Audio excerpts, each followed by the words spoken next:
iPad ဈေးမနိုင်ဒါပဲဝယ်တော့မှာပေါ့ဒီလောက် fashion တွေစုံနေတဲ့ဟာကို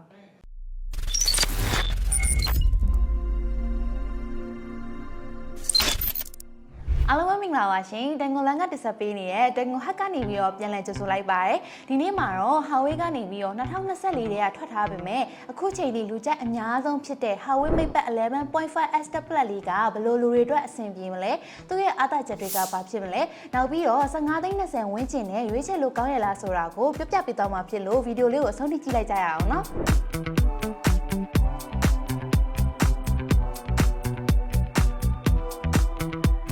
အလေးချိန်နဲ့အထူက 6.2mm နဲ့910 gram ရှိတယ်။လက်ထဲမှာရောအမြင်ရရောကြစ်ကြစ်လစ်လစ်လေးနဲ့အရန်မိုက်တဲ့ခစားချက်မျိုးကိုပေးတယ်ပေါ့နော်။နောက်ပြီးဒီဇိုင်းမိတ်မှာဆိုလို့ရှိရင်လည်းစတိုင်ကျပြီးတော့ဘယ်တော့တည်သွားမယ်ဆိုလို့ရှိရင်လည်းလုံးဝအဆင်ပြေတဲ့အထဲမှာပါတယ်။ခြုံပြောရမယ်ဆိုလို့ရှိရင်တော့ slick and chip design ပေါ့နော်။ပုတ်ပါမယ်စတိုင်ကျမယ်။ကင်မရာပိုင်းမှာဆိုလို့ရှိရင်လည်းရိုးရိုးရှင်းလင်းပဲ main camera 30 megapixel selfie camera 8 megapixel ကိုသုံးမိထားတယ်။ display အနေနဲ့က IPS LCD 144Hz high refresh rate နဲ့လာတယ်သူရဲ့ display ကကြတော့ paper matte display ဖြစ်တဲ့အတွက်ကြောင့်မလို့တခြားတာမန် tablet တွေထက်ဆိုင်ရင်တော့အလင်းပြန်တာကတော်တော်လေးကိုနည်းတယ် touch ကလည်းတော်တော်လေး smooth ဖြစ်ပြီးတော့သူ့မှာပါတဲ့ stylus က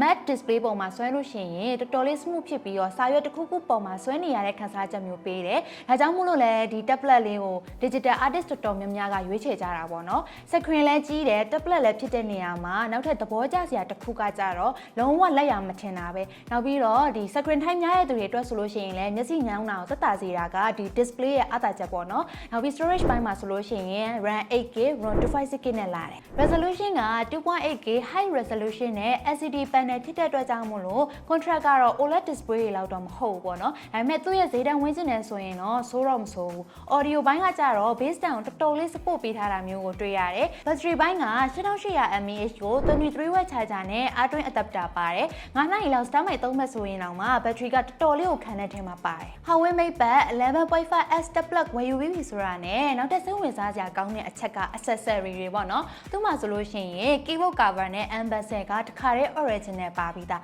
သူ့ရဲ့ cover ကတာမန် Bluetooth cover တွေလိုမျိုးမဟုတ်ဘဲနဲ့ keyboard cover မျိုးဖြစ်တယ်နှလုံးထဲမြင်အောင်ပြောရမယ်ဆိုလို့ရှိရင် tablet တစ်လုံးဝယ်ထားပြီးတော့ laptop လိုမျိုးသုံးလို့ရမယ်စတိုင်ကြ vibe မျိုးပေါ့နော် keyboard နဲ့သုံးမယ်ဆိုလို့ရှိရင်သူ့မှာပါတဲ့ magnetic နဲ့ attach လုပ်ပြီးတော့ cover stand လေးထောင်သုံးရုံပဲမဟုတ်ဘူးကျွန်တော်ကတော့ keyboard တက် tablet တက်သုံးမယ်ဆိုလို့ရှိရင်လည်း keyboard ကို wireless အနေနဲ့ဖြုတ်ပြီးတော့သုံးလို့ရတယ် cover သေးတဲ့အနေနဲ့လည်းသုံးလို့ရတယ်ဒီလိုမျိုး all in one original keyboard ကိုအပြင်မှာတက်ဝယ်မယ်ဆိုလို့ရှိရင်3သိန်းကျော်လောက်ပေးရတဲ့အတွက်ကြောင့်မို့လို့ဒီမှာတစ်ခါတည်းပါတဲ့အတွက်လုံးဝကွက်တီပဲ ampersand မှာဆိုလို့ရှိရင် digital artist တွေအပြင်ကျောင်းသားတွေရုံးသမားတွေနှုတ်မှတ်မယ်ဘာညာလုပ်မယ်ဆိုလို့ရှိရင်လည်းတော်တော်လေးကိုအဆင်ပြေတယ်အားသွင်းတဲ့နေရာမှာလည်းတခဲအပိုတွေကျိုးပိုတွေထပ်မလို့ပဲနဲ့ဒီ tablet မှာပဲကပ်ပြီးတော့အားသွင်းလိုက်ရုံပဲဆိုတော့လုံးဝအလုံးရှုပ်တော့ဘူးပေါ့နော်ဒီ Huawei MatePad 11.5S Tablet မှာကဘာတွေထပ်ပြီးအားသာသေးလဲဆိုလို့ရှိရင်သူ့မှာက Neuralink Bluetooth ကို support ပေးထားတဲ့အတွက်ကြောင့်မို့လို့တခြားတာမန် Bluetooth တွေလိုမျိုး device က9ခုလောက်ပဲချိတ်ဆက်လို့ရတာမျိုးမဟုတ်ပဲနဲ့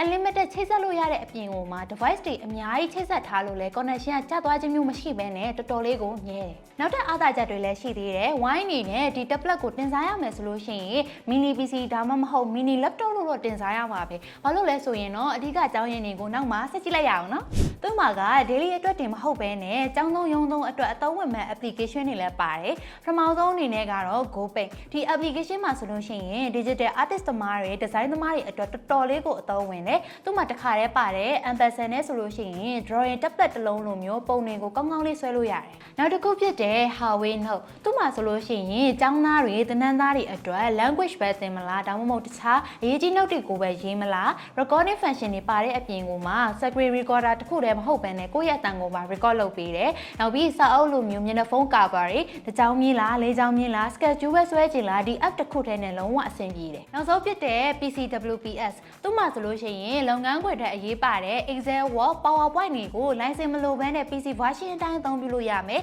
ဘယ်တော့ laptop အလေးကြီးတွေမတည်တော့ဘဲနဲ့ tablet လေးတစ်လုံးနဲ့ပေါ့ပေါ့ပပအလုပ်တွေလုပ်လို့ရမယ် keyboard cover ပါတဲ့အတွက်ကြောင့်မလို့လုံး လုံးဝကွက်တီပဲ Huawei Mate 11.5S tablet လေးကအခုချိန်ဒီတက်ကွန်လမ်းမှာအမေးအများဆုံးဖြစ်နေတဲ့အပြင်လူကြိုက်အများဆုံးဖြစ်နေတာကဒီအချက်တွေကြောင့်လို့ပဲဝိုင်းထင်ပါတယ်ကဲဒီတော့15သိန်း20ဝန်းကျင်နဲ့ပေးရမယ့် special gift ကလည်း10သိန်းလောက်တန်တယ် laptop အသေးစားလိုမျိုးသုံးလို့ရမယ့် function တွေ performance တွေကအကြောင်းသမားရုံးသမားတွေ digital artist သမားတွေအတွက် daily မှာ style လဲကြမယ်အဆင်လဲပြည့်မယ်ဆိုတော့ဒီ tablet လေးကရွေးချယ်လို့ကောင်းတဲ့ tablet လေးလို့ recommend ပေးချင်ပါတယ်ဝယ်ယူချင်တယ်ဆိုလို့ရှိရင်တော့တက်ကွန်လမ်းမှာဝယ်ယူရရှိနိုင်ပြီဆိုတဲ့အကြောင်းပြောရင်းနဲ့ပဲဒီဗီဒီယိုလေးကိုအဆုံးသတ်ပါမယ်နော်နောက်ထပ်ဗီဒီယိုတွေမှာဝိုင်းနဲ့တူတူပြန်တွေ့ကြမယ် bye bye